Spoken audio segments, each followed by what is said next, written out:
YouTube પર એક દાદાએ સવાલ કર્યો છે, 80 વર્ષની આસપાસ એમની ઉંમર છે. હા આમ 6-7 લીટી એમણે લખી છે, પણ હું શોર્ટમાં કહું છું. હા હવે દાદા એવું જ કહે છે કે ઉંમર થઈ જાય ને પછી આપણી વેલ્યુ નથી રહેતી, છોકરાઓ આપણા રહ્યા નથી, વગેરે વગેરે. હા પણ એક વર્ડ એમણે વાપર્યો છે, ઇરરેલેવન્ટ થઈ ગયા છે કે અમે. ના ના વડીલ, શું નામ છે એમનું?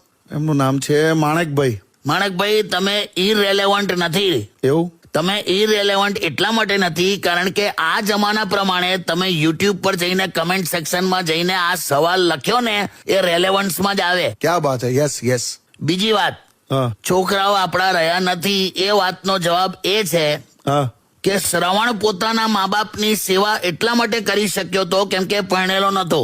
હે ખરેખર એવું હતું? હવે લગભગ એવું જ હતું, અને ધારો કે હશે પણ પરણેલો તો એની વાઈફ એની જોડે નથી લા. અચ્છા, આટલામાં બધું આવી ગયું. એટલે સમજી ગયો, બરાબર છે. અને ત્રીજી વાત, હા બટાકા ભલે શાકભાજીનો રાજા કહેવાય, બટાકા. હા, તો પણ 90% ઘરોમાં બટાકાનું સ્થાન ખુરશી કે ટેબલ નીચે જ હોય છે.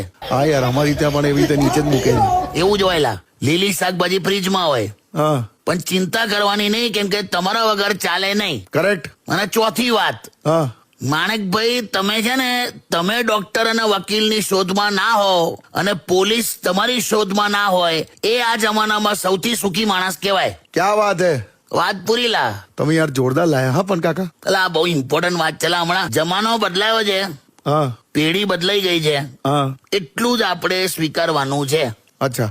હમણાં જ મારી સોસાયટીમાં એક દાદા શ્રીખંડનો ડબ્બો લઈને એના ઘરે આવ્યા. હા એટલામાં એમના પૌત્ર પેલો ટેણિયો હા એને સીધો ડબ્બો લીધો અને હાથ ધોયા વગર સીધો ડબ્બો ખોલવા માંડ્યો. હા એમાં એની મમ્મીનું ધ્યાન ગયું હા. અને સણસણ તો લાફો માર્યો ફાટ દઈને.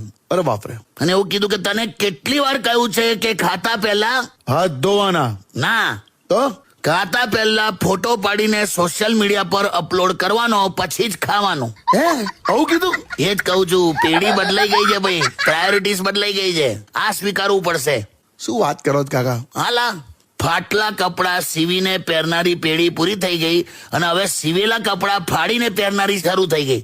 સમજ રહ્યો આપ? સાચી વાત છે. પણ આ માણેકલાલ કાકા જે છે હા, એ એવું પણ કહે છે કે છોકરા કોઓપરેટિવ નથી. અરે યાર, છોકરા વાયડા જ હોય, કોઓપરેટિવ હવે ખાલી બેંક છે.